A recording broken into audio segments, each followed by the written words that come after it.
Dans l'actualité du 13h15, Michel Kafando en Guinée équatoriale, le président du Faso, participe à une rencontre de haut niveau sur la lutte contre Ebola. C'est une première conférence internationale sur la réponse de l'Afrique contre l'épidémie.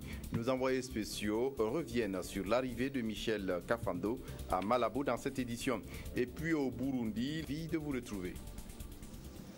Sur invitation de son homologue équato-guinéen, le président Michel Kafando est arrivé hier à Malabo. Il participe ce mardi à la première conférence internationale sur la réponse de l'Afrique contre Ebola. Une rencontre de haut niveau qui va aider à mobiliser des financements dans la lutte contre Ebola.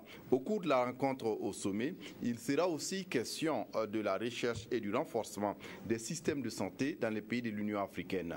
Lazare Pouya. Pour cette première conférence internationale sur la lutte contre le virus Ebola en Afrique, plusieurs chefs d'État africains sont attendus à Malabo en Guinée équatoriale. Le président du Faso, Michel Kafando, qui prendra part à cette importante rencontre, a été accueilli au bas de la passerelle par le premier ministre équato-guinéen. Après un bref entretien avec Vincente Eyate Tomi, le président du Faso a pris un bain de foule avant de rejoindre son pied-à-terre. À Malabo, le président du Faso partagera l'expérience du Burkina en matière de renforcement des systèmes de santé. Mais auparavant, les ministres de la Santé des États membres de l'Union africaine ont déblayé le terrain. L'Union africaine a pris beaucoup d'initiatives dans ce sens pour accompagner d'abord les pays affectés. Et il était important que l'ensemble des pays puissent se retrouver à Malabo pour faire un peu le point de la lutte et voir comment le processus de reconstruction des différents pays va être entamé. C'est dans ce cadre-là que nous avons pu participer aux travaux préparatoires. Et l'un des éléments fondamentaux aussi qui sera abordé aussi au cours de ce sommet, c'est la création de ce qu'on appelle un centre de diagnostic et de contrôle des maladies, et surtout pour les questions d'urgence au niveau africain, qui va travailler en étroite collaboration avec des répondants au niveau sous-régional. Et ce CDC qui va être abrité, qui va avoir comme siège Addis Abeba. Sous la coordination de l'Union africaine, cette première conférence internationale consacrée à la lutte contre le virus Ebola en Afrique se penchera également sur la recherche de financement pour lutter contre cette maladie. Ils essaieront également de trouver les mécanismes de relance économique des pays durement touchés par l'épidémie d'Ebola en Guinée-Conakry, au Libéria et en Sierra Leone. Le Conseil économique et social achève sa session 2015 ce 20 juillet à Ouagadougou. Une session dominée par le débat autour de la problématique de l'énergie au Burkina Faso. Le développement de l'énergie solaire est l'une des principales recommandations de cette session où les conseillers n'ont pas manqué également d'interpeller le gouvernement burkinabé. Nathalie Kaoré. Pendant les 4 semaines de leur session, les conseillers du Conseil économique et social ont fait un diagnostic du problème de l'énergie au Burkina Faso. Du rapport de leurs travaux, il ressort que la demande en énergie croît régulièrement et a même doublé en 10 ans au Burkina Faso. Pour répondre à cette situation, le CES recommande notamment à l'État d'exploiter le soleil comme principale ressource énergétique. Nous retenons que le soleil constitue la principale ressource énergétique dont dispose le Burkina Faso. De l'avis des techniciens, le soleil, c'est l'avenir de notre pays en termes de ressources énergétiques, à condition de travailler à le dompter. La mise en œuvre des recommandations du CES face à la problématique de l'énergie interpelle plusieurs départements ministériels. Nous sommes aussi interpellés sur le bilan énergétique. Comment économiser au niveau des ménages, au niveau de l'administration centrale pour que la consommation de l'énergie soit le plus faible possible. Chaque membre du gouvernement pourra de son côté voir ce qu'il peut faire pour que les recommandations soient mises en œuvre. En attendant des actions concrètes de la part de l'État, le CES interpelle les citoyens à une utilisation rationnelle de l'énergie disponible. En marge de la clôture de leurs travaux, les conseillers ont remis des kits solaires aux veuves des martyrs de l'insurrection populaire. Le MPP, le Mouvement du Peuple pour le Progrès, apprécie positivement les décisions du président Michel Kafando dans la résolution de la crise récente entre le RSP et le Premier ministre. Face à la presse ce matin, les responsables du parti ont également donné leur lecture du verdict de la Haute Cour de la CEDEAO et la mise en accusation de certains dignitaires du régime Compaoré. On fait le point avec Aboubakar Sagnon. Le MPP apprécie positivement les grandes décisions prises par le président du Faso pour juguler la crise entre le Premier ministre et le régime de sécurité présidentielle, notamment le maintien du chef du gouvernement à son poste et le maintien du calendrier électoral. Le MPP s'est également prononcé sur la décision de la Cour de justice de la CEDEAO au sujet du code électoral du Burkina Faso et la mise en accusation par le CNT d'anciens responsables du régime de Blaise Compaoré. Le MPP a noté avec intérêt la décision de la Cour de justice de la CEDEAO et tient à réaffirmer que force et compétence restent au juge constitutionnel d'appliquer la loi. Le MPP apprécie la mise en accusation également des dignitaires du régime déchu qui se sont rendus coupables de crimes divers. Au sujet de la dissolution ou pas du RSP, Roch-Marc Christian Kaboré et ses lieutenants sont clairs. La dissolution de ce corps d'élite de l'armée doit être faite dans certaines conditions. Nous parlons de dissolution pour nous faire plaisir, mais la mise en œuvre réelle nécessite d'abord que nous sachions où les hommes, où le matériel va être révolu et que deuxièmement, le commandement de l'ensemble de l'armée soit unifié sous l'ordre du chef d'état-major général des armées. Cette conférence de presse a aussi permis de faire le bilan du congrès extraordinaire d'investiture du candidat du MPP à la présidentielle d'octobre prochain.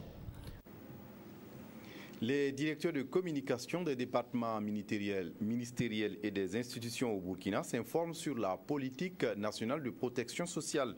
Ils sont à combiner pour la circonstance des échanges de 72 heures pour les aider dans l'immersion du sujet. L'initiative est du Conseil national de protection sociale. Moumouni Soubega. Après les directeurs régionaux de communication et les journalistes, c'est au tour des directeurs de communication des ministères et institutions d'être outillés sur la politique nationale de protection sociale. Adoptée en 2012, cette politique demeure encore peu connue des acteurs comme des communicateurs et cette rencontre revêt une grande importance selon les organisateurs. La protection sociale, c'est l'ensemble des interventions publiques et privées qui permet aux ménages de mieux gérer leurs risques, également les individus, et de pouvoir lutter contre leur pauvreté et leur vulnérabilité en leur facilitant un accès aux services sociaux et à l'emploi. Pour mieux vulgariser la politique nationale de protection sociale, le Conseil national pour la protection sociale dit compter sur ses directeurs de communication. Et pour ce faire, un partenariat est envisagé pour une bonne mise en œuvre de la politique. On va donner ce que c'est que la définition de la protection sociale, les instruments qui la composent. Également, nous allons rentrer en profondeur la politique nationale de protection sociale, donner les programmes qui composent la politique, quels sont les instruments qui permettent à la politique de pouvoir être suivie et évaluée, ainsi de suite. Et également, on verra aussi quel sera votre rôle en tant que communicateur dans la mise en œuvre de cette politique-là. Ce séminaire rentre dans le cadre de la vulgarisation des textes en matière de protection sociale, de sa diffusion et de son appropriation par des acteurs du domaine. Question d'assurer une bonne mise en œuvre de cette politique et de contribuer à l'épanouissement des populations.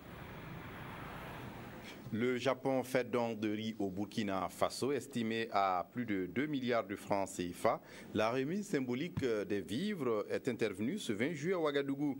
Une aide alimentaire qui sera d'un appui substantiel pour le Burkina dans la lutte contre la flambée des prix des céréales de première nécessité. Aimé Solange Guigma.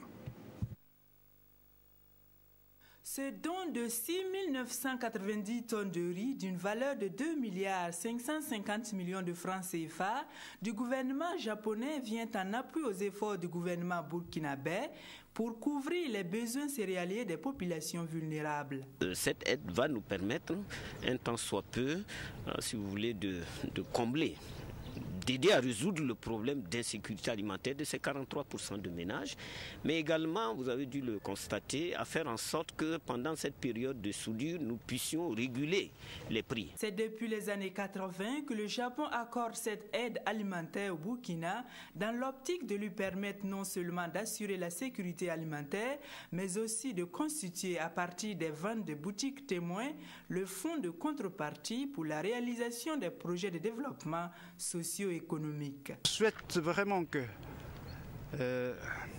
cette aide alimentaire contribue à l'amélioration de la qualité des populations vulnérables et puis à la croissance économique durable et inclusive. Le Japon, à travers le Programme alimentaire mondial, a également accordé un don d'un montant de 3 milliards de francs CFA destiné à la lutte contre la malnutrition et à l'assistance aux réfugiés maliens au Burkina. Et puis, Faso Academy 2015 vient d'être lancée ce lundi à Ouagadougou. L'émission de télé-réalité de la RTB va connaître cette année quelques innovations. Certaines manches seront supprimées et la période de compétition est raccourcie. Cette année également, la compétition se déroule dans 5 régions qui regrouperont tous les candidats du pays. Aruna Mari. Faso Academy, cette vitrine des jeunes talents, remet le couvert. À travers cette soirée aux allures de concert, la chaîne au cœur des grands événements procède au lancement de la 10e édition de Faso Academy. Une émission de télé-réalité très attendue pendant les vacances. Très bonne initiative, hein? Vous avez vu la très belle ambiance qu'il y avait dans la salle. Beaucoup de jeunes engagés, déterminés, et je pense que ça fait plaisir de voir autant de belles voix, ce qui montre que la culture burkinabé a de beaux jours devant elle.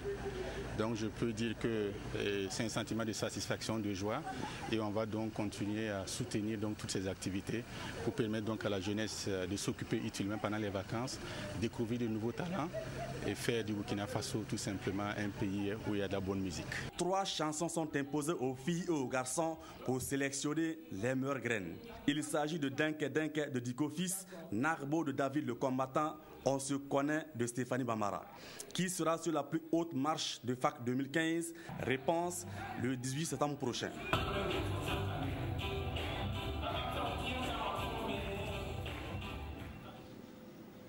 À Bobo-Dioulasso, l'association Denis Demey lance également Fitini Show, une compétition culturelle pour les tout-petits. Cette édition 2015 va connaître également, comme les autres éditions, des disciplines comme la danse, la musique, le playback et le slam. À la cérémonie de lancement, le ministre de la Culture a insisté sur l'intérêt de ces événements culturels pour la promotion culturelle ici au Faso. On fait le point avec Karim Sissé, sur place à Bobo-Dioulasso. Ils étaient certainement nombreux, les enfants du Burkina Faso, qui se demandaient si Fitini Show sera au rendez-vous cette année. Et oui, Fitini Show est là, malgré la situation sociopolitique difficile que connaît le pays. Et l'édition 2015 est placée sous le thème halte au travail des enfants. Rien ne peut justifier aujourd'hui que des enfants soient exploités sur des sites de mines d'or. C'est pour ça qu'à travers Fitini Show, nous lançons un appel à toutes les autorités, à toutes les bonnes volontés, pour que les gens prennent conscience que la place des enfants, ce n'est pas sur les sites de mines d'or, la place des enfants, c'est à l'école. La place des enfants, c'est leur donner une bonne éducation. À la cérémonie de lancement, les lauréats de l'édition précédente ont planté les décors.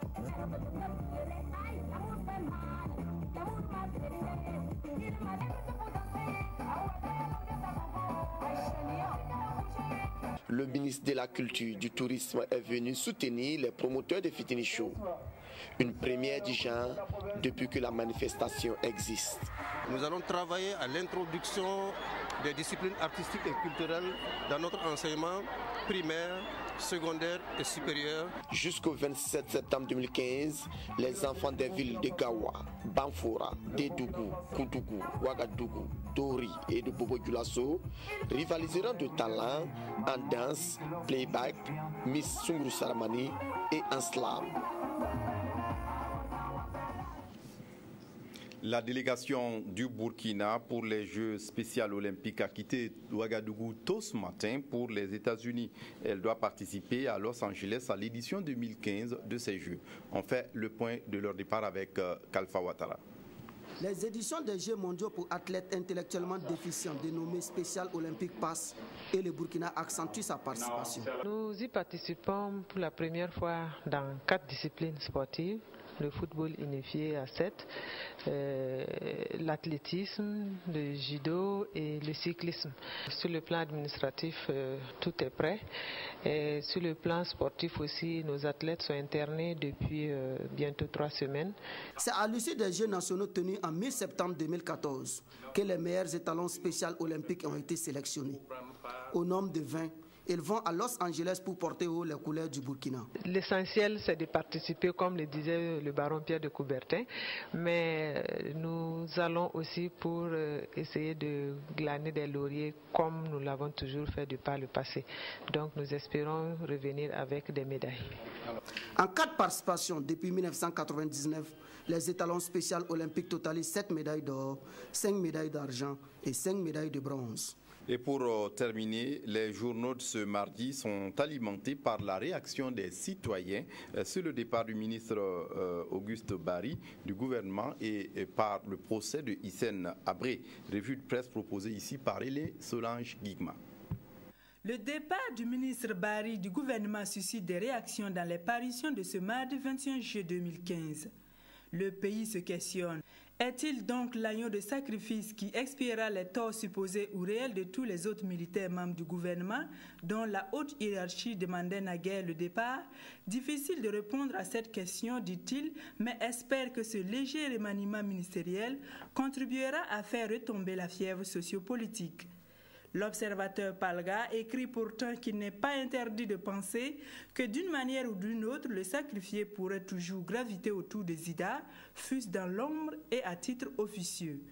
Pour le quotidien, Bari parle la tête haute puisque le peuple ne sait exactement pas quelle faute il a commise. Or, certains citoyens à travers l'observateur Palga apprécient le départ de Bari parce qu'il était autoritaire et jouissait trop de son pouvoir. D'autres, par contre, osent croire à travers Sidoya que le président Kafando a choisi le bon côté des choses et qu'il y aura un apaisement pour que la transition puisse continuer.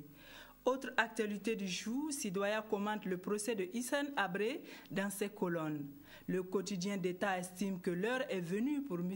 Habré de s'expliquer sur les nombreux crimes économiques et de sang perpétrés sous son règne. Cependant, le pays analyse les élections présidentielles au Burundi et estime que si par faiblesse ou résignation, la communauté internationale venait à absoudre le dictateur Nkurunziza de ses péchés, c'en est fini pour la démocratie en Afrique. C'est tout pour ce journal. Merci de l'avoir suivi. Très bonne suite de programmes sur la RTB. Au revoir.